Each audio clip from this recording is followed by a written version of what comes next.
ఎవరు కొడితే దిమ్మ తిరిగి మైండ్ బ్లాంక్ అవుతుందో వాళ్లే సన్ రైజర్స్. లాస్ట్ సీజన్లో దూకుడు, ఈ సీజన్లో ఫస్ట్ మ్యాచ్ చూసి ఫ్యాన్స్ ఫీల్ అయిన మాట ఇది. అయితే ఆ జోష్ తుస్సుమనడానికి పెద్ద టైం పట్టలేదు. 300 లోడింగ్ అని వరుసగా 3 మ్యాచెస్ ఓడిపోయారు. దీంతో 300 తర్వాత ముందు గెలవండి అంటూ విక్టరీ కోసం ఫ్యాన్స్ వెయిట్ చేస్తున్న పరిస్థితి.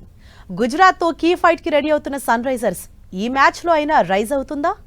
వచ్చామా, కొట్టామా, వెళ్ళామా, ఇది సన్ రైజర్స్ హైదరాబాద్ వ్యూహం. ఆ స్ట్రాటజీనే గతేడాది ఐపీఎల్ ఫైనల్ కు చేర్చింది. 300 మార్కును తాకే తొలి జట్టుగా ఆవిర్భవించడం ఖాయమనే అంచనాలకు కారణమైంది. సీజన్ లో ఫస్ట్ మ్యాచ్ అయితే ఆ అంచనాలకు మరింత బలాన్నిచ్చింది. కట్ చేస్తే రెండో మ్యాచ్ నుంచి సీన్ రివర్స్. వరుసగా 3 మ్యాచుల్లో 200+ కొట్టలేదంటే హైదరాబాద్ టీం పరిస్థితి అర్థం చేసుకోవచ్చు. టాప్ నుంచి టెయిల్ కి పడిపోయింది. దీంతో ఫ్యాన్స్ కూడా అడ్జస్ట్ అవ్వడం స్టార్ట్ అయిపోయారు.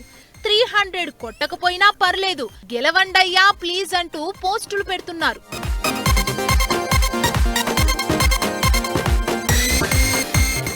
సన్ రైజర్స్ ఆడే ప్రతి మ్యాచ్ కి ముందు అభిమానులు 300 లోడింగ్ అంటూ కామెంట్లు చేసేవాళ్ళు. అంటే ఫ్యాన్స్ జట్టుపై అంతగా ఆశలు పెంచుకున్నారు. 300 స్కోర్ పక్కన పెడితే అందులో సగం కూడా జట్టు చేయలేకపోతోంది.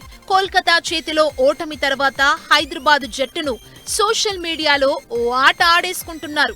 ఉప్పల్ స్టేడియంలో పిచ్ బ్యాటింగ్ కి అనుకూలించడంతో అక్కడ భారీ పరుగులు చేస్తున్నారని, మిగతా స్టేడియాల్లో పిచ్ పరిస్థితుల్ని అంచనా వేయకుండా బ్యాటు ఊపడమే పనిగా పెట్టుకుంటున్నారా అంటూ ఫ్యాన్స్ ఫైర్ అవుతున్నారు.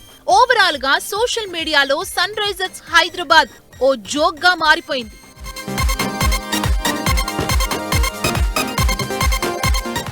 అభిషేక్ శర్మ, హెడ్, ఇషాన్ కిషన్, నితీష్ కుమార్ రెడ్డి, క్లాసెస్ లాంటి అరవీర భయంకరమైన బ్యాట్స్మెన్స్ హైదరాబాద్ జట్టులో ఉన్నారు. అయినా బ్యాటింగ్ విభాగంలో రాణించలేకపోతోంది.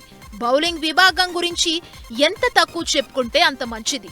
వరుస వైఫల్యాలతో ఇప్పుడు కొత్త చర్చ తెర మీదకొస్తోంది. బ్యాట్స్మెన్స్ కోసం అద్భుతమైన ప్లేయర్లను సన్ రైజర్స్ వదులుకుందని ఫ్యాన్స్ ఫైర్ అవుతున్నారు. సందీప్ శర్మ, భువనేశ్వర్ కుమార్, నటరాజన్ లాంటి స్టార్ బౌలర్లను జట్టు వేలంలో వదులుకుంది. జట్టులో కమిన్స్ మినహా ఆ పెద్దగా పేరున్న బౌలర్లు ఎవరూ లేరు. ఏది ఏమైనా 300 పరుగుల మోజులో పడి Sunrisers team pressure feel అవుతుందా, పక్కదారి పడుతుందా అని ప్రశ్నిస్తున్నారు.